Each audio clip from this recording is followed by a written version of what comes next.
The man carries his suitcase, planning to leave this home forever, because he can't tolerate his wife's betrayal. Just one day earlier, Kevin directly barged into Hiran's room. Hiran asked him to leave immediately, but he wouldn't listen. Instead, he directly closed the door. Hiran didn't want to continue getting entangled with Kevin. She started struggling to break free, accidentally dropping her brooch on the floor. At that moment, the front desk suddenly called. Hiran's husband Kong Tae-wook had already arrived at the hotel entrance. Hiran quickly walked out of the room, straightening her clothes, preparing to go meet Tae-wook. Seeing her husband who had come from afar, she was somewhat surprised. It turned out Tae-wook came this time to introduce someone to Hiran, to introduce the Blue House publicity ambassador. Whether Hiran could become the Blue House spokesperson, this person could play a decisive role. The publicity ambassador was Tae-wook's senior from the academy. He proactively contacted his senior to come to Thailand, to help connect Hiran. Hiran's feelings were complex, both excited and nervous. Just as the group was chatting happily, Kevin in the distance was staring intently at them. He quietly put Hiran's dropped brooch into his pocket. Tae-wook saw Kevin on the balcony. The two men locked eyes. A bad feeling arose in Tae-wook's heart. At night,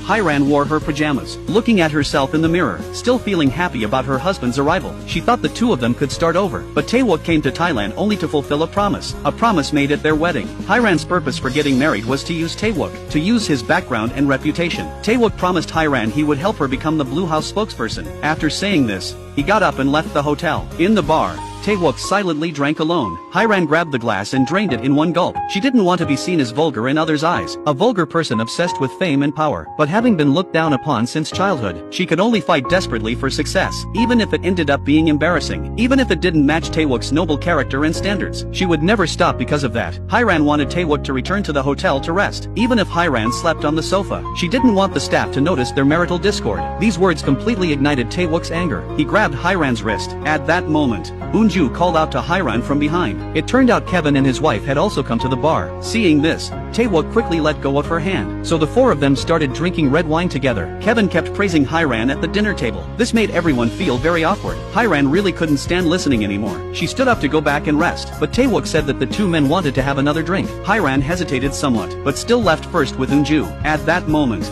Kevin directly started talking about his first love, hoping to hold her in his arms again. Although he didn't mention Hiran's name, Tae-wook already understood. This made him very uncomfortable. After finishing his story, Kevin directly pulled out Hiran's brooch.